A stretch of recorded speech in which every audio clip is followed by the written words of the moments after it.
Hey everybody, Walter Crosby with Helix Sales Development, your host of Sales and Cigars. Today's episode is the final of the 4 episodes I was doing on sales professionals and trainers and developers and salespeople.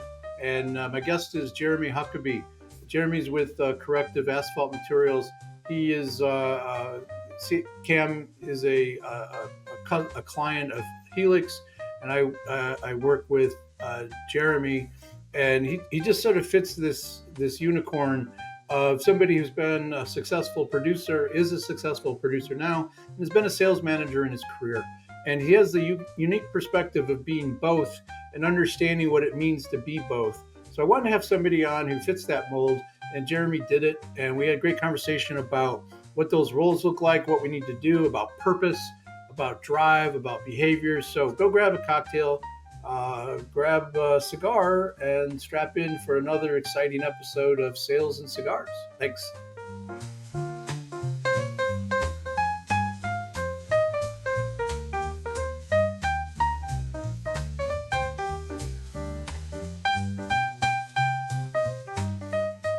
So Jeremy, welcome to Sales and Cigars. I appreciate you taking some time out of your busy sales schedule. Hey, thanks, Walter, for having me. Privileged to be here. Well, one of the things is I wanted to have you on as a guest because I'm doing this series of sales development and sales professionals, and you bring a perspective that not a lot of folks have, where you've done two things really well, right? You've been a salesperson, a sales producer at a high level, and then you've managed a bunch of other knucklehead salespeople, and you've done that well. And we met kind of briefly years ago because of a CRM, and then we reconnected through a mutual friend. So I think that's sort of the focus of our perspective today, to help the audience understand the differences between a sales role and a sales management role, and why it might be a mistake to produce to turn that salesperson who's kicking ass into a sales manager. So I'm looking for that perspective as we go through things. Any great insights you want to add before we get going? No, I think that's a great topic. I think just because you're great at sales doesn't mean you fit in the sales manager role. So I'm glad you brought that up, because some people just assume that automatically. And I'm sure, like I've seen it too myself, is doesn't always translate. Well, I can say from personal experience, when I got my first sales director was the title, and I got the promotion at a Christmas party, and the bosses said, "Hey, we see you at the bar?" And I'm like, "Yeah, sure." And I looked at my wife, and I'm like, "Hey, this could be really bad, or it could be really good. We'll see. Grab your coat." And they offered me the role, and I, like a knucklehead, I took it. And when on the way home, I remember the conversation with my wife in the car. She's like, "Well, this is great. It's awesome. I just have a question. Have you ever managed anyone before?" And I'm like, "No." I'm like, "Why is that? What does that matter?" She's like, "Well, you can barely manage yourself. How can you manage anybody else?" And it was a real buzzkill, coming off of a high, but she's right. So what I knew that I sucked at that point, and I had about 2 weeks before the role really started, and there was no way to be prepared, but I knew that I needed to be prepared. So I had to go about setting expectations and trying to figure stuff out as I was going along. And I think it's one of those things that you figure out as you go, or you don't, and you just fail miserably. What I see a lot is salespersons put into the sales manager role, they fail, they frustrate themselves, they frustrate the team, they frustrate the ownership, and it's a big nightmare. So how did you go about, is it something you lobbied for? How did you go about getting your first sales management gig? Well, before I answer that, it's funny how wives have this way of saying stuff to you in a blunt way and really, getting you to see the reality, even if you don't want to admit it yourself. So I can relate to that too. My wife's good Well, at that. Sometimes I need to hear I it. didn't. I didn't even think about it. Right. Right. It's like wow. It's like a wet blanket. But she was right. As Yeah, often. they have good perspective. Doesn't mean they're always right, but they many times they have good perspective. So Well, I think it's I've always said is my wife is really smart, highly professional, really trained well. We just have to question her judgment. Who she married. Um, so, all right. So go back to the question, like, did you go lobbying for this job? Or you being a sales manager? Was this something you wanted, or is it something that was thrust upon you? it's something I pursued. I enjoy the opportunity to lead people. I feel like I have the gift of encouragement. I feel like I've had a lot of people pour into me over the years, and so I sought out an opportunity. Had a recruiter reach out to me, and was given the opportunity after being in the field, being in outside sales for several years. So yeah, it was something I definitely sought after. I'd seen some good leadership. I'd seen a lot of bad leadership, and so I felt like those experiences prepared me at least to a certain degree to be able to say, hey, I know what I need to do, and I know what I need to probably stay away from and not do. And so that's kind of how I got into my first role as being in a leadership position in the sales world. So did you? So you experienced good sales management. Oh, absolutely, absolutely.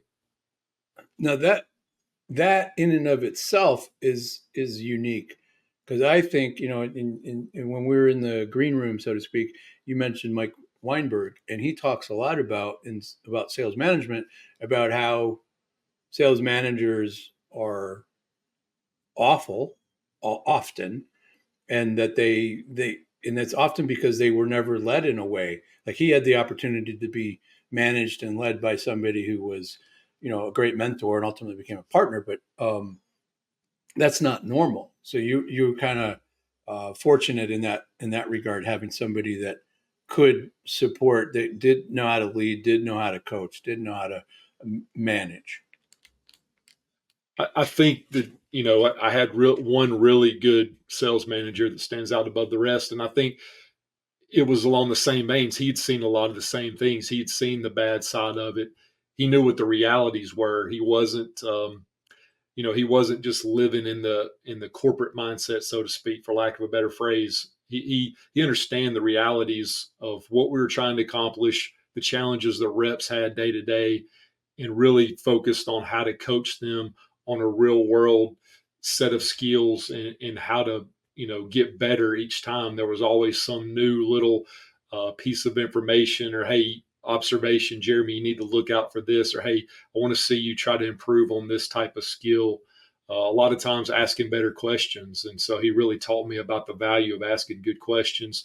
And so I think that's the reason why I'm saying he was a good sales manager and really stood out from a lot of the rest. And a lot of those bad experiences that people have is just understanding the realities of the sales world itself, but also understanding that as a sales manager, it's about coaching. It's not about going and doing. Sure, he was there to help and provide support whenever needed, because yeah, there's times where you need somebody else in the boat with you. You've got a very challenging situation and you don't need to be on an island, but it wasn't like he was reaching and grabbing, saying, let me do this for you, let me do that for you. And so I think that alone in of itself is a big problem today, but I didn't experience that. And I think that's what made it a really good experience and made him a really good sales manager. Yeah, from my perspective in sales management, um, I mean, you have to be. We're not really managing people as much as we're managing a process and expectations.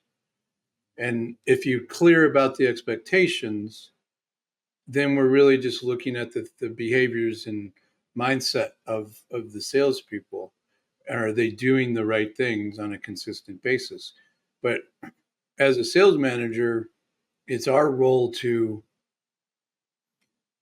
provide that coaching. I mean, I 60, 70% of of our time should be asking questions to help that individual understand something, realize it for themselves, and come to a conclusion. Because once you get there on your own, you own that answer and it sticks with you. And if I give you the answer every time, you don't really own it. You got through. It's like cheating on homework when you're in school.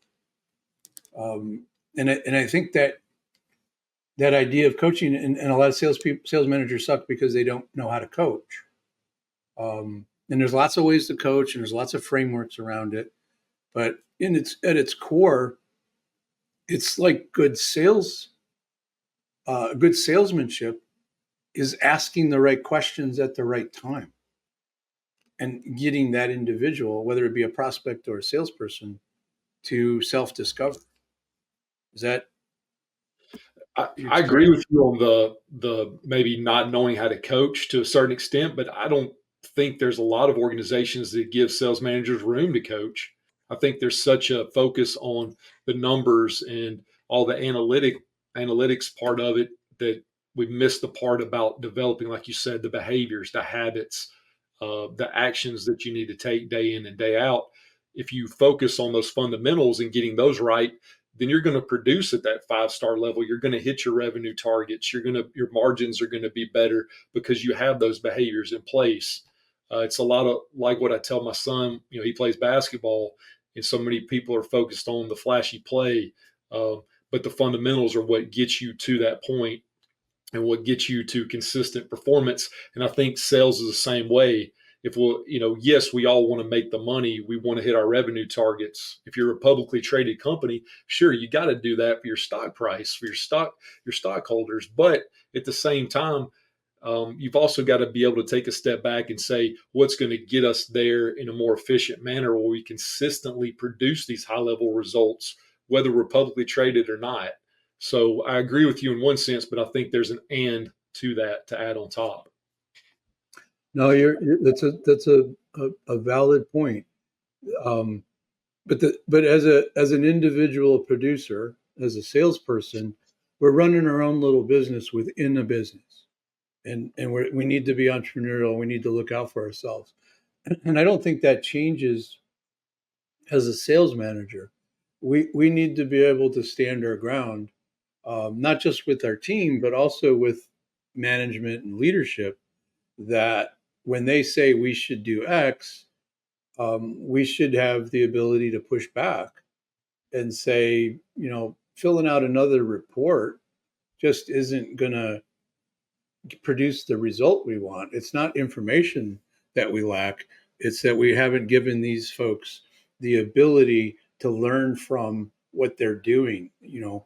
If you can take an existing opportunity and talk through what was done and what could have been done differently, what was done well, right? And what do we need to change?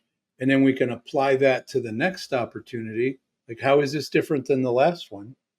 Right. And the dots start to get connected. So I think a sales manager who sticks their head in a CRM and looks at reports is missing the boat. It really should be time spent with that purposeful time spent with a salesperson. And there's different types of coaching, right? We talk about pipeline reviews, we talk about coaching deals, talk about getting prepped, pre-call plans and post-call debriefs. I mean, these are all just some simple forms of engagement. And you mentioned basketball and your son and footwork and the fundamentals and learning how to dribble and going left and going right. Got to have the fundamentals and we have to practice those. But we all interested in the flashy 3-point shot that goes out at the buzzer. But it's those fundamentals that get us there. And if we're not practicing those, then we're losing ground. And that's where the breakdown of connecting sports and athletics falls apart, because athletes, whether they be a high school kid playing basketball or a a college kid playing basketball, um, they expect to be coached. They expect to be drilled. They expect to have processes in place to get better. They expect to go into the weight room. They might not like it all the time, but they know that's part of the process. And I think salespeople who are average or less really don't want to practice, and they don't want to have those kinds of coaching conversations and look introspectively. And they're blaming outside reasons, and that's a big piece of what a sales manager needs to be able to do, is to kind of bring them into this coaching mindset. And some people are not coachable, and that happens in your you probably can look at your son's basketball team and know who's really coachable and who isn't. And the ones that are coachable are, they might not be the best person and the most talented, but they're going to get better, and eventually they'll surpass the kid's talent at some point, right? Yeah, talent alone, I don't think is gonna carry the day. It's a short term win for you. But backing up to what you said, about this idea of people being coached and this culture of it, I think that's why we see people that are get frustrated and don't want to participate in it, is because it's been going on for so long, and it's just been about, like you said, pipeline reviews. What did you put in the CRM? What's your call log look like? Instead of stepping back and going all the way to the foundation to say, okay, here's your territory. What's the key targets? What are the areas or people we need to call on that's going to build us a long-term foundation upon which we can grow that revenue and we can establish a solid pipeline of business. So even just something as simple as that to start out with. But I think people get frustrated because it's all about doing these little tasks, and it's like we've turned salespeople into administrative assistants of sorts, because how much data can you put in the CRM? And again, I think that's a big part of it. And business owners out there, if they want to change that, then they've got to change those fundamentals like we talked about first, and then you get to the point where the numbers come, where the wins come. It doesn't happen overnight, as I'm sure you well know. Well, it doesn't. That the fundamentals, I think it's sort of like that triangle. um, the base of a triangle is your mindset, right? Is this person wired up to be successful? Are they competitive? Do they have this drive to get better? Do they have the desire and commitment? And then, one of the other sides of the triangle is, are they doing the behaviors? Are they doing the activities that are necessary for that role? And every role is different, right? Sales cycles are different, customers are different, so we have to approach it based on the right behaviors, and what we're measuring matters. And then the other side of that triangle is the technique, right? Are we following a process, the methodology? Are we coaching on those techniques? And we work together, and there's a lot of things that I don't have to be worried about. Like as a sales manager, I don't worry about where are you going, what are you doing. Like I don't look at call logs. I don't look at those things. I know that's what you're doing. I know it's to me it's we got to meet that salesperson where they are, right? And sometimes it's about just listening because you had a crappy couple of calls and the things didn't go anywhere. Okay, that happens. But it's making sure that we're providing the right support for that salesperson.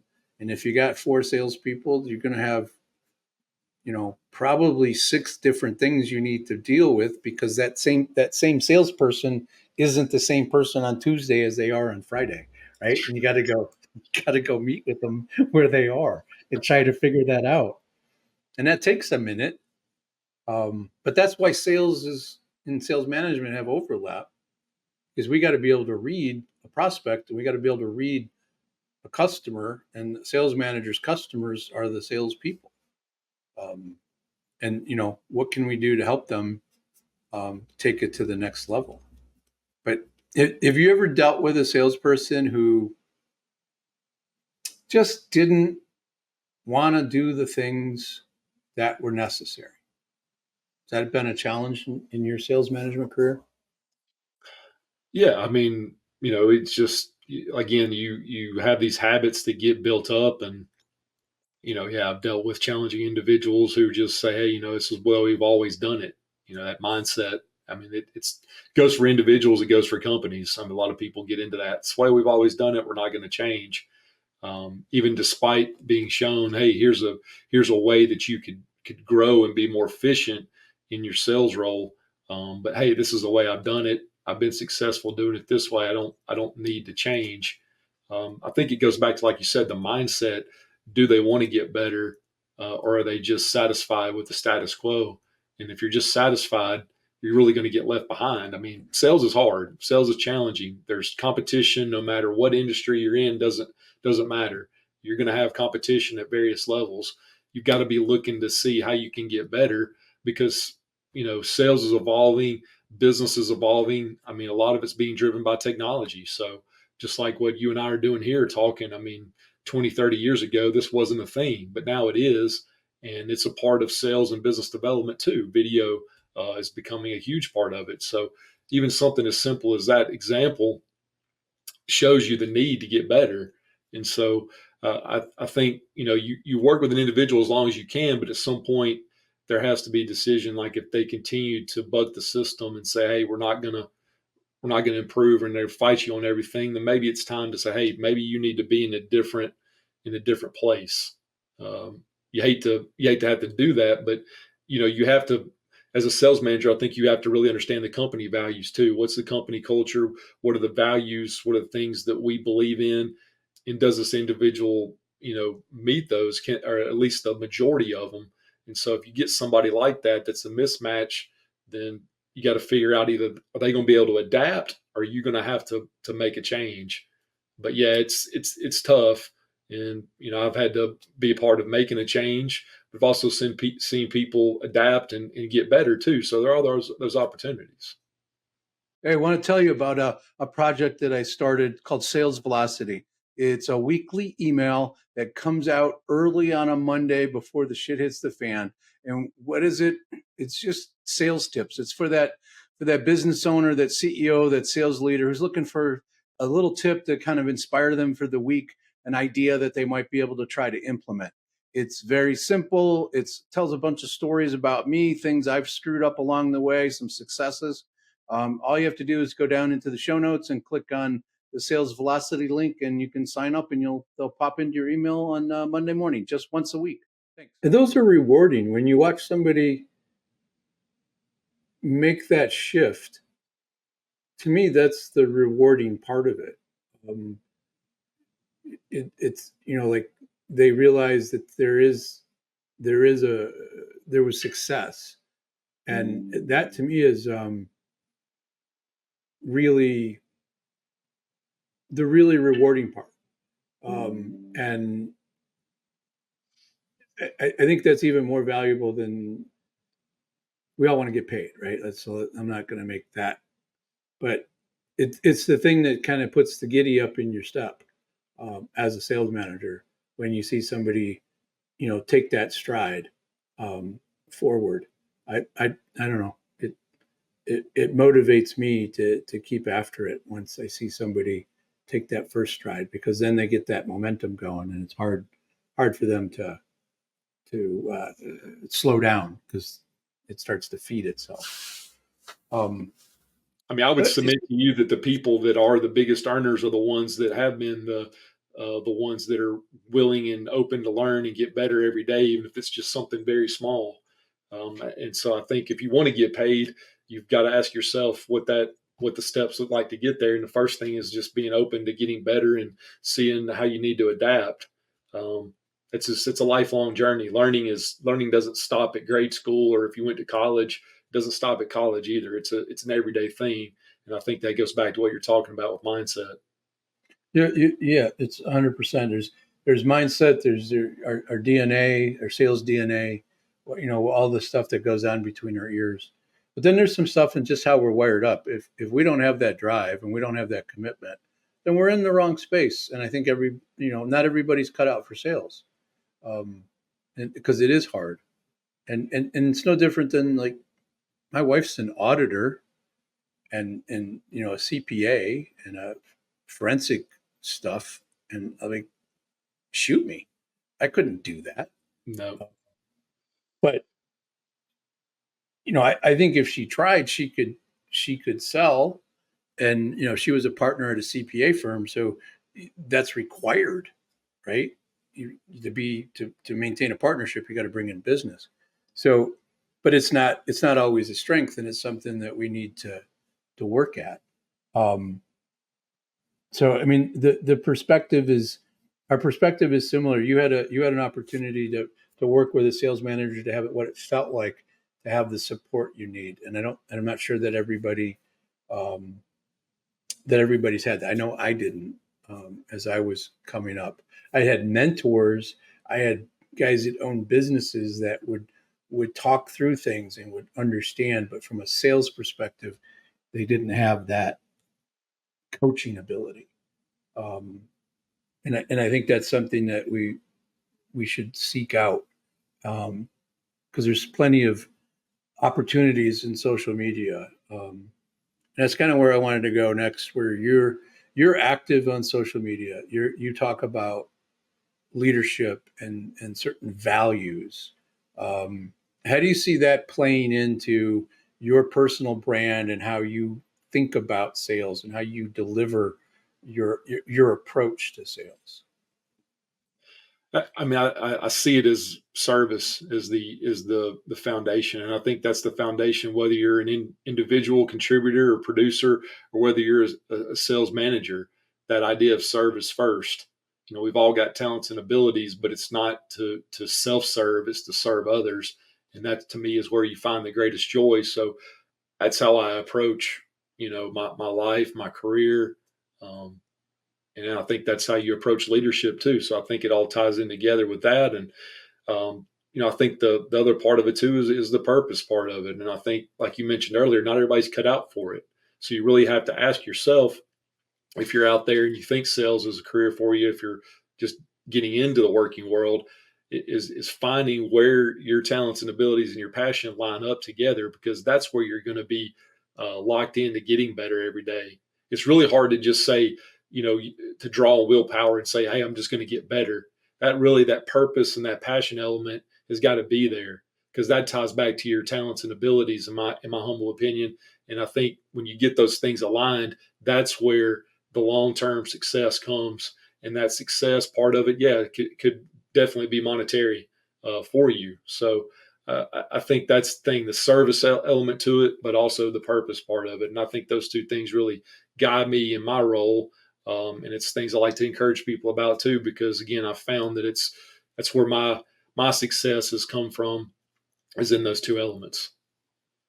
But your purpose is how you live your life, and it's how you know work with your family, right? You and your wife are leading a family, and you lead each other, and you're leading yourself in a sales role, and in other roles in your life. It's a common theme of having a purpose and to be a leader. And if you don't have that, and as a younger age, you might not, right? So is there any advice to somebody who's trying to figure that out, what their purpose is? Or is that just something that kind of comes to you one day? I don't think it comes to you necessarily one day. I think you've got to look at it as a journey, and to me it's a lifelong journey. So yeah, I feel like I'm locked into where I'm at my purpose, but I'm learning new things every single day, and how to be better, how to be more in tune to that. I don't think you ever get to a point in your life where it just all clicks and you're 100% and everything's golden. I think there's always room to get better. But my advice would be, talking to people that are in a role that you think you might be interested in. Really sitting down and taking time to think. You mentioned this earlier about people thinking and, just instead of just going and doing. I think that's a critical part of for all of us, no matter what role, what industry we're trying to go into, sitting down and thinking about, what am I good at? What really drives me? What am I passionate about? What are my skills and abilities that could be applied? And then, once you start to get that some kind of picture, it's not going to be perfect, but then you start to look at different areas, different companies, different industries where those skills are in demand or could be applied. Maybe it's a new idea where you could bring something unique to the marketplace. And I think that's a good place to start. And from there, it's just surrounding yourself with people that are good mentors that have your best interest at heart. They're not interested in coaching you in a way that benefits them or gets them, quote unquote, paid. But they're really interested in your best interest. And I think once you surround yourself with that and you continue to make good quality connections out there in the world, you have that coaching, you have that counsel, you have those connections. That's how you really start to get momentum in building your purpose. So that would be my advice to somebody. But I'd caution them, don't think there's a moment where you just arrive and it all fits like a great puzzle together. Because I don't think you find that. I think life is a journey and you got to continuously continue to refine that. And so that'd be my best advice. Yeah, I think that's well spoken. I think it evolves, and it doesn't. You have your virtues, you have your guiding principles, right? Whatever those are, and that those should be your guardrails.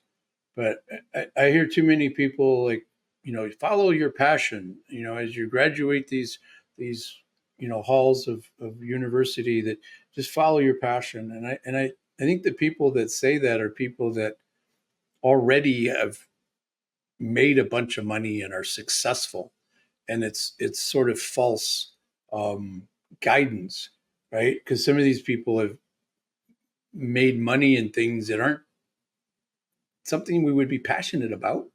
Um, you know, Bezos started selling books, right? Was that his passion? I don't I don't know. I think technology might have been something that he kind of went into, but I think it's finding something that we enjoy enough to get better at it. We can learn from, right? And look at your skills.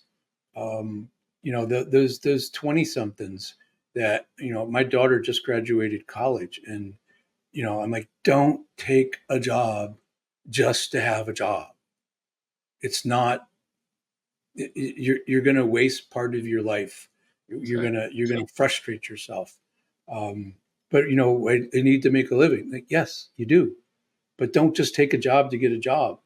Look for something that is of interest to you, something that you can make a move from, or that you can spend some time at and figure out if this is a place where you want to be. But if you're always looking at that and contemplating, you will continue to get looking better. And I didn't talk her out of a sales job at an insurance company. I just asked questions, right? But I did ask her the same question.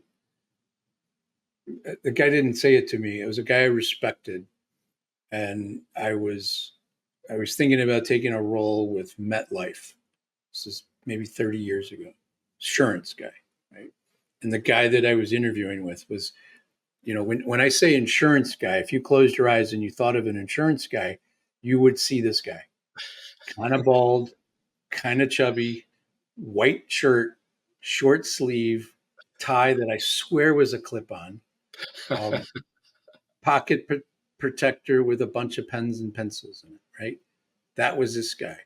Very successful, a good man, principled, right? So I had that image in my head, and I was talking to this guy that was a mentor, and he's like, you could take that job and you'll do really well and you'll make lots of money. But, if you ask yourself what you would think of yourself if you were an insurance salesman, and I'm like, damn it.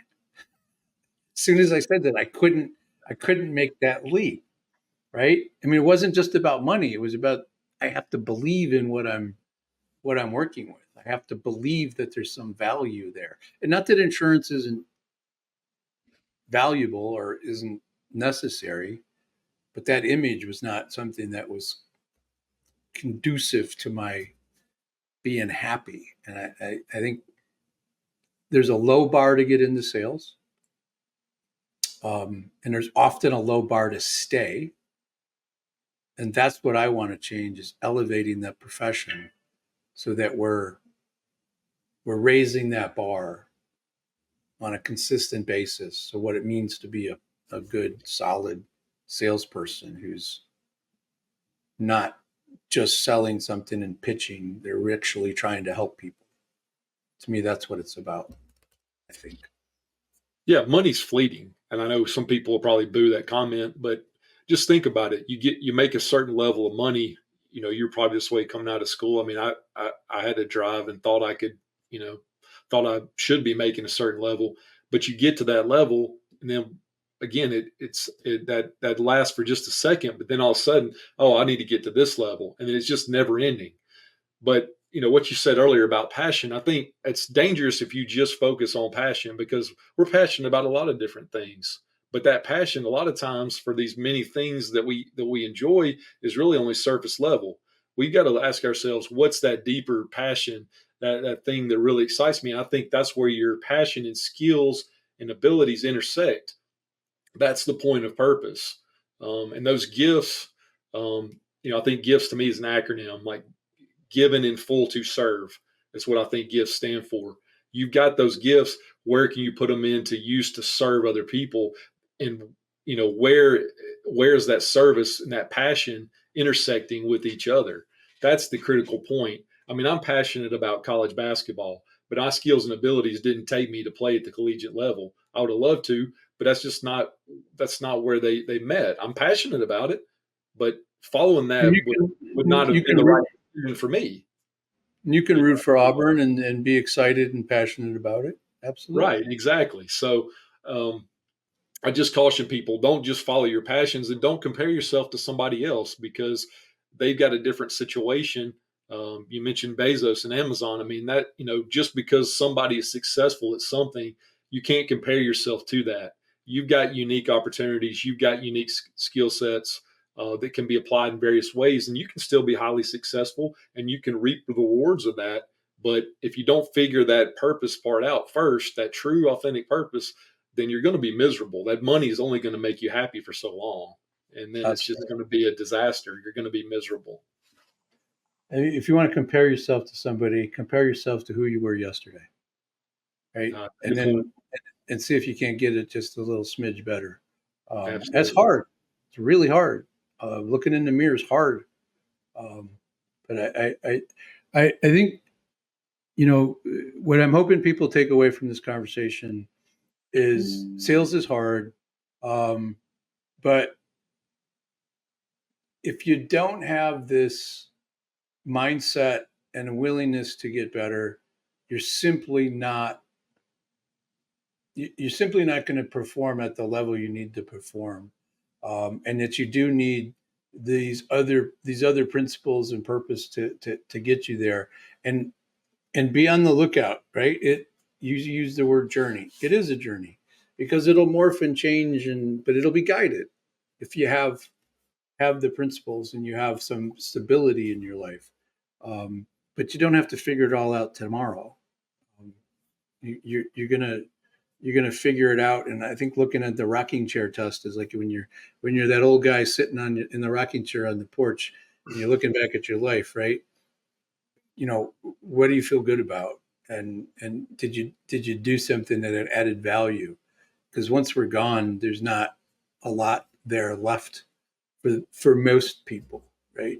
We don't have that impact on the world. But did we impact those people that we touched in a significant way? And I think that's what.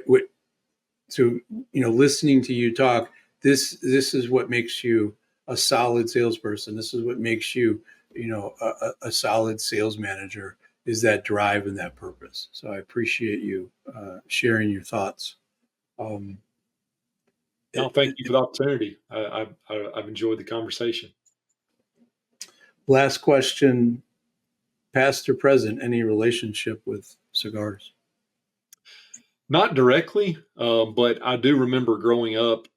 There was a local mall not too far from where I live that my mom used to go to, my mom and dad, and there would be these older guys smoking cigars or smoking pipes. The pipes, in particular, the smell of that tobacco, and some of it smell pretty good.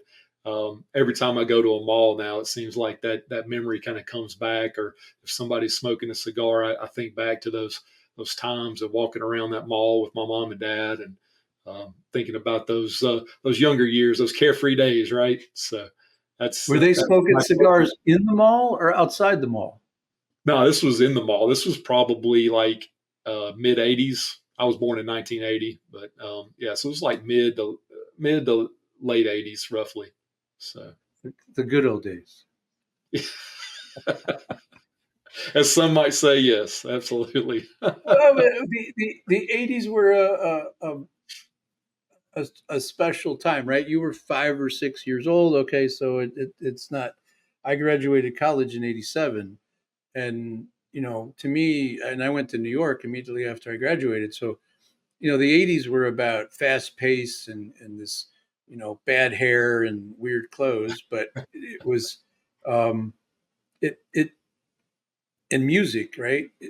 But every generation has their thing with music. But I mean, you were allowed to. You had more freedoms to do things without getting. I haven't played golf in a long time, but I got a lady was playing behind us with her husband, and we were waiting on a tee box, and they drove up, and you know how you wait for the people to clear the tee before you even drive up. That's right. She got out of her cart and walked over to the tee box and said, "Sir," and I like looked, and my buddies and I looked, and she's like, "You're bothering me." And I'm like, "What?" And she goes, "You're smoking a cigar, and that's bothering me." And I'm like, "Well, that seems fair." "Why was that fair?" I'm like, "Well, you're bothering me. Like you walked all the way over here to tell me that you didn't like my cigar. I understand. Go back to your cart. I mean, you'll be fine. We're Well, you're outdoors outdoors too. How much could it be bothering? I mean, it's not like you're cooped up in a restaurant or something like that. like we used to, right? There was a smoking section in a restaurant that the Right. business owner could decide to have or not have. And people had to decide, well, I don't want to sit there. It's too close to the smoking section. Okay. That Right. was the You made a first decision. question when you went to a restaurant. When you talked to to the person, taking reservations. The hostess. Smoking or non-smoking. Where do you want to sit? That was just Yeah. standard questions that you got. So On an airplane and an elevator, right? I mean, those are all things too. So yeah, I'm, that's I'm right. not saying that I'm not advocating for smoking in an elevator or on an airplane. And I think there's some reasonableness to what we should understand in our we've gotten smarter about what we should be doing around other people. Um, but I'm sorry, I'm on a golf course. But it was her husband came over and she's like, honey, just come back to the cart. I'll back up. Right? Leave the nice man alone. That's right. And it's like, wow, we feel bad for him. Um, but I've always tried to be respectful um, around people, right? If even in my own house, I don't smoke cigars in my house. My wife would kill me, right? And I don't like that stale smell. But on my deck, I have a cigar, and in my office I have cigars. Sure. And if you don't like it, you can get off my property. Um, Go back to your own office. exactly.